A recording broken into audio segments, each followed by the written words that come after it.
streaming now. I've been checking every day, but I don't think I'm going to get one now. Less than a month until Election Day, and a local woman is having trouble getting an absentee ballot.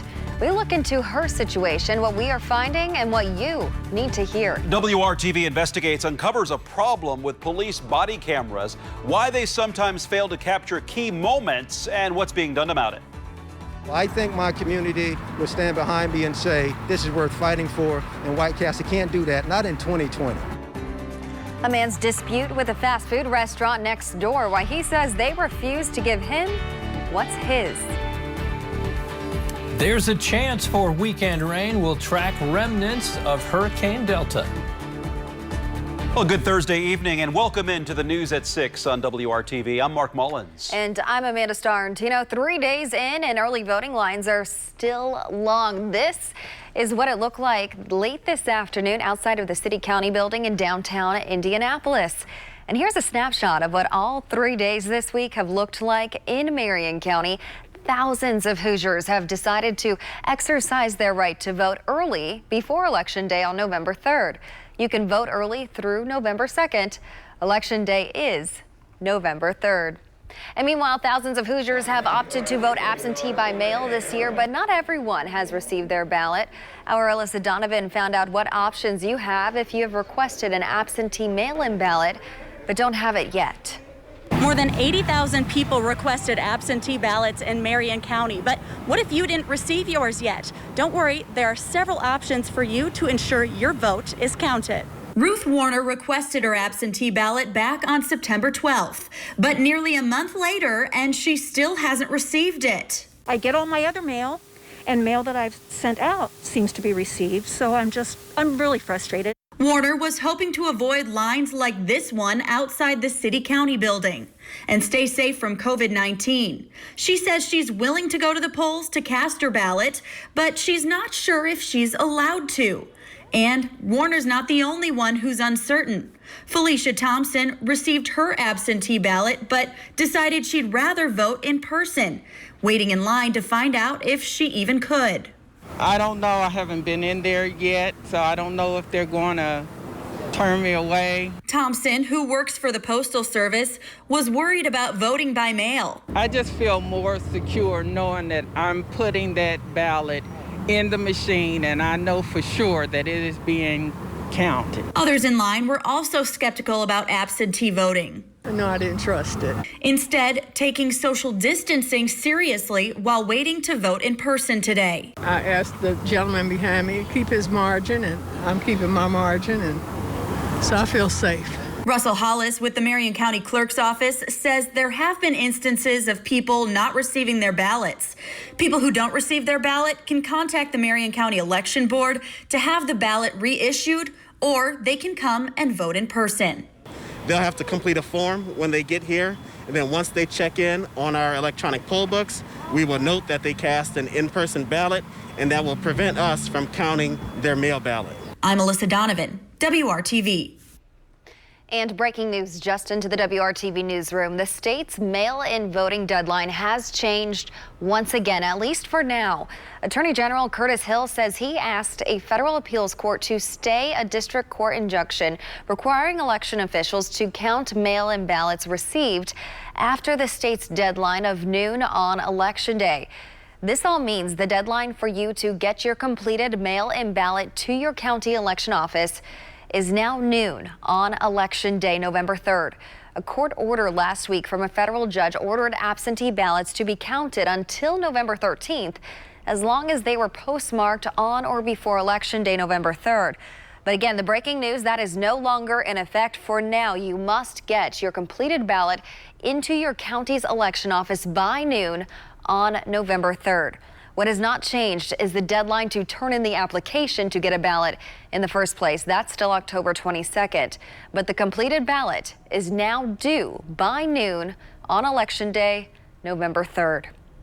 We have your complete election guide on our website. That's at WRTV.com/vote in 2020. And it looks like Vice President Mike Pence won't be voting early tomorrow in Marion County, as his office had previously announced. This afternoon, his office confirmed that Vice President Pence has postponed his trip to the clerk's office Again, he was supposed to be there tomorrow to vote early. It is not yet clear why the vice president postponed his trip to vote in Indianapolis last night.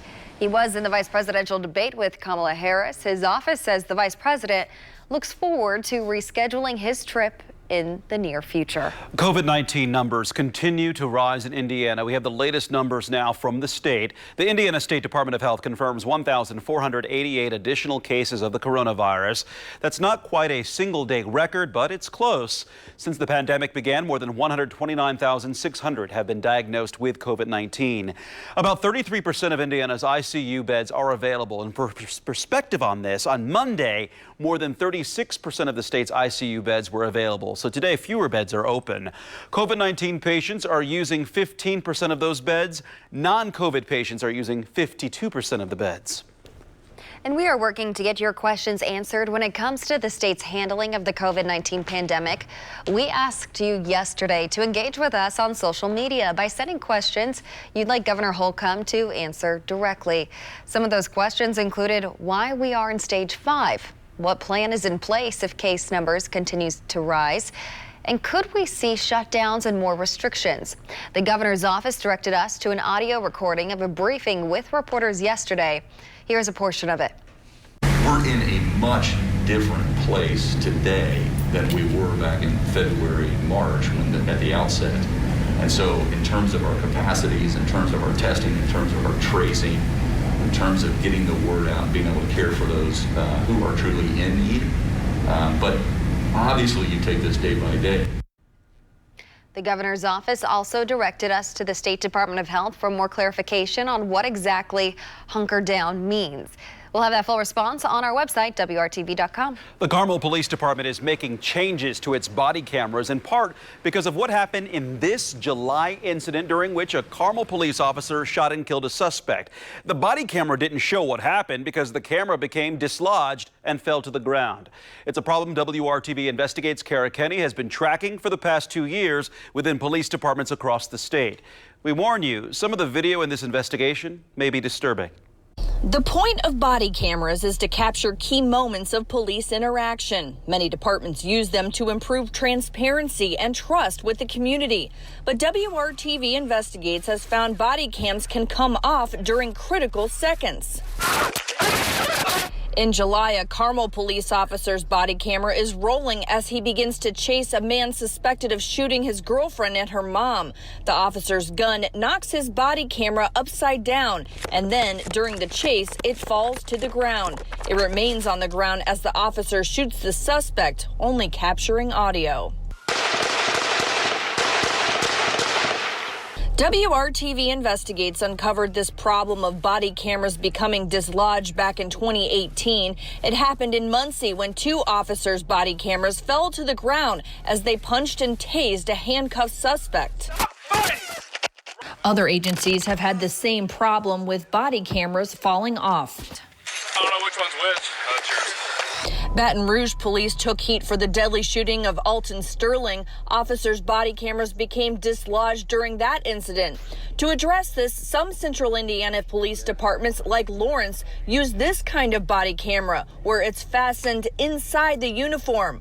Carmel uses a magnetic mount system. Following the July incident, the agency announced they're ordering new mounts through their vendor Axon. Mounts redesigned to reduce the chance of a camera getting knocked out.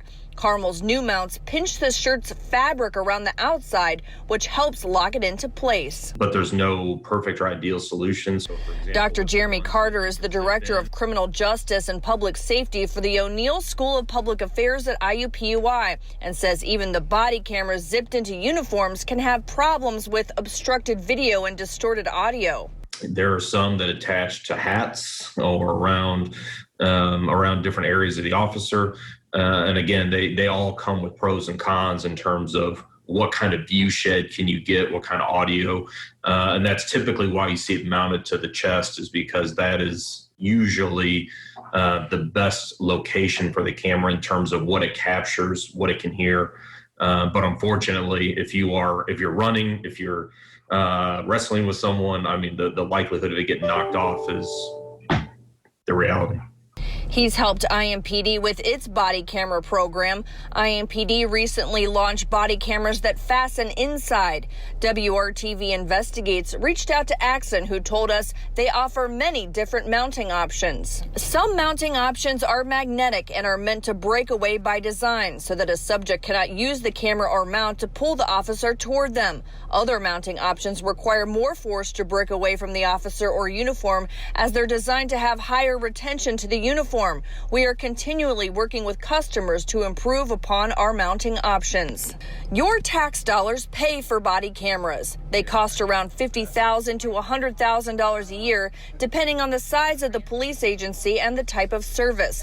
But like anything, it's not a perfect system. Working for you, Kara Kenny, WRTV. Axon, a company which supplies body cameras to many agencies in central Indiana, went on to tell us, quote, although Axon products perform at the highest level in the industry, use of force incidents are dynamic and fluid in nature, and all outcomes can be unpredictable. Axon prioritizes the safety of our customers and the people they serve above all else, which is why we remain committed to developing technology and training to protect life in public safety, end quote. A man's efforts to build up the east side has been on hold because of a legal dispute with a fast food restaurant. If you drive down Keystone Avenue, you might have seen signs to boycott White Castle. WRTV's Stephanie Wade is looking into the issue and what the company has to say about it. Boycott White Castle! I wanted to go back to my community. This is a predominantly black neighborhood. And instead of taking my money and going someplace else, I thought I could create opportunities right here. A retired Army colonel. Boycott White Castle. I've never had to be in this kind of fight in my life. Again, I served 28 years in the Army. James Leonard bought this property near 38th and Keystone to convert to a self-storage business. The front of the property to be used for food trucks to help other small businesses. But he says he was unaware when he bought the property a year ago from Palmer Properties. There was an easement on his land that belongs to White Castle to allow for a driveway. Palmer Properties signed a lease with White Castle. That's good until 2030, which I was not privy to. He's been in a legal battle for the land ever since. When you convert a property to self-storage, almost every inch counts. That part of my land on the back, the 25 feet by 158 that White Castle is denying me the use of, is a significant income loss. No one uses that easement anyway. They enter White Castle from Keystone or from 38th Street. State Representative John Bartlett has since gotten involved. Here's an African-American male who legally purchased land, and if you, Stephanie, are injured on that land, his insurance has to cover you. He has to pay taxes on that land, yet he cannot use that land. Unconceivable to me on how they think it's okay. And you're up for re-election. Absolutely. Is there a reason that you feel so strongly about this? James Leonard is one of my constituents. I feel that strongly about all of my constituents. I just don't think it's fair. I don't think it's right. For us, the driveway is important because it's access for our customers, but beyond that, it's something we agreed to 25 years ago. I spoke with the vice president of White Castle via Zoom. They say they tried to negotiate with Leonard, but have had this easement agreement in place since 1995. For us, it's just a matter of we have to protect the jobs of our team members and their families and really do what's right by them, as well as being a good neighbor. We're proud to be part of Indianapolis. We're thankful we get to sell hot and tasty sliders and hopefully get back to community in a way that matters. We don't care, let's just drown them out, which is what they're trying to do. So in my opinion, I wish White Castle would take their knee off my neck, my economic neck, okay? You're fighting. Yes, I am absolutely fighting. And I don't plan to stop fighting. Stephanie Wade, WRTV. It's all about sunshine again today, but will showers replace the sunshine over the weekend? What happens when it all goes wrong at 250 miles an hour? One NHRA driver with a harrowing ride and walked away to talk about it. We'll have her story coming up in sports.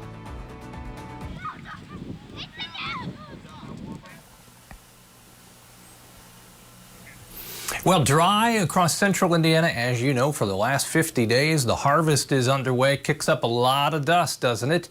Our chance for some showers does creep back into the forecast as we get to the weekend, but really for the southern portion of the state. As far as our temperatures, that's a story where we'll continue on the warm to mild side is how I would call it. 51 days if you're counting since our last significant rain. That was in August. August 18th, we had 0.85 of an inch. It's all about sunshine and another beautiful sunset this evening. Temperatures will be warmer for overnight lows over the next couple of days as we get more cloud cover and a return to temperatures in the 80s during the afternoon with a strong southwest wind. 78 in Shelbyville, Indianapolis at 77.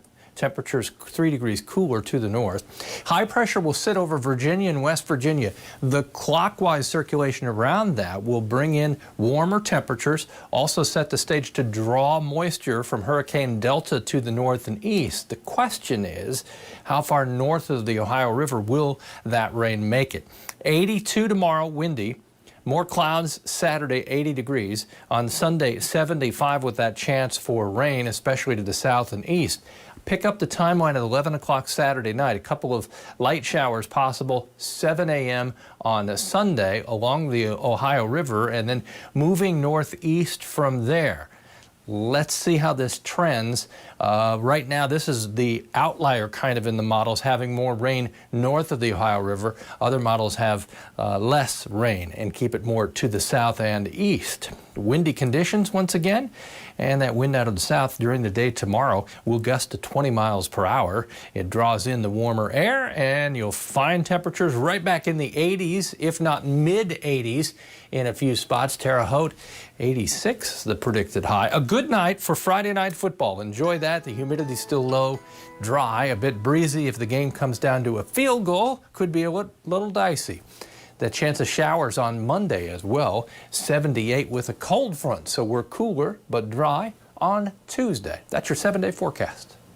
And we are a little more than 3 weeks away from the spookiest holiday of all, Halloween. And today, Fishers released its trick-or-treating information. Fishers trick-or-treat hours will be held Saturday, October 31st from 6 to 8 p.m. That's actually Halloween night. The Fishers Health Department says to stay safe from COVID, do not participate in trick-or-treating or handing out candy if you have symptoms of the coronavirus, or if you've recently been diagnosed with COVID, or have been in contact with someone who has the virus recently. Trick-or-treaters and people passing out treats need to sanitize their hands frequently. Everyone taking part in the night's fun should wear a mask. Also, do not hand out treats from a common bowl or receptacle. Blah. We've got a growing list of trick-or-treat times from around central Indiana. That's up right now on WRTV.com. Just click on this story. I was trying to think of what else you would hand out candy in. A bag. Like a big old bag or something. Or just toss it out the door, yeah. Leah Pruitt is one of the leading drivers in the NHRA's top fuel division, but last weekend, one of her races sent Leah on an unexpected detour short of the finish line. Our Brad Brown talked with her all about it. Part of tonight's Sports Extra Spotlight. Everything in drag racing's top series happens at a mind-bending rate of speed. But sometimes all you can do is hold your breath. Leah's car blows the whole body off of it at the top end of the racetrack.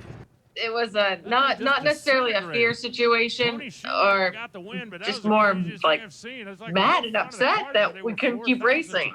Top fuel driver Leah Pruitt with perhaps the most hair-raising run of her career last weekend near St. Louis. Just 2 seconds off the starting line, Leah got launched more than 30 feet in the air. A lot of thoughts at one time, but mainly very thankful. And then what next? Like, we still got races to race. 10,000 horsepower had Leah's Mopar Dodge Dragster moving at over 250 miles an hour when the front wheels buckled under. Parts of her car flew more than 170 feet. The cockpit barrel rolled in midair as it soared down the track. One huge factor, the whole thing essentially stuck the landing. Up and pirouetted, and for the parachute, that was the key to the kingdom here of walking away from this crash. Is that parachute deploying. And when we drive race cars, if you get out of whack, your parachute clears you up, straightens you out, saves the run. And Leah was able to climb out almost immediately. I could feel my left foot had a very small amount of pain, and I'm like, That's it? That small amount of pain is after all of that. I was trying to process clearly exactly what just happened, but immediately how it happened. The Don Schumacher Racing Team has spent the days since poring over video and data, tons of information at their disposal, trying to sort it all out. Was it that identifiable that something was so wrong that you would lift? And I've answered that question. It's no. Now, I did lift when it just started to bow up in an abnormal amount. Thanks to our photography, there's shutters of the whole deal. You can see exactly when I lift. But there's the old adage, racers want a race. Leah's third place in the Top Fuel playoff standings, only 80 points from the lead with 3 to go. So no chance to let up with a strong shot at a world title still in her sights. As soon as the crash happened, I still had to run factory stock, round of elimination, pumped for it, Mopar power, and I thought, I'm physically fine, I'm mentally fine. The best thing that I want to do is I need to get in a race car and go slay that dragon, get over it immediately, like a breakup. You want to get over it immediately. The next 2 NHRA events are in Texas, and it all counts down to the 2020 finals in Las Vegas on November 1st. Brad Brown, WRTV Sports.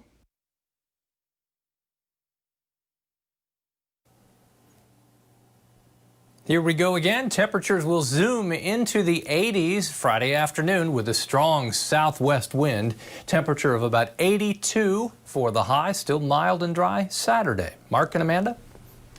Thanks for making WRTV your choice for news. Up next here is World News with David Muir, and then we're back with you for the news at 7. We'll see you then.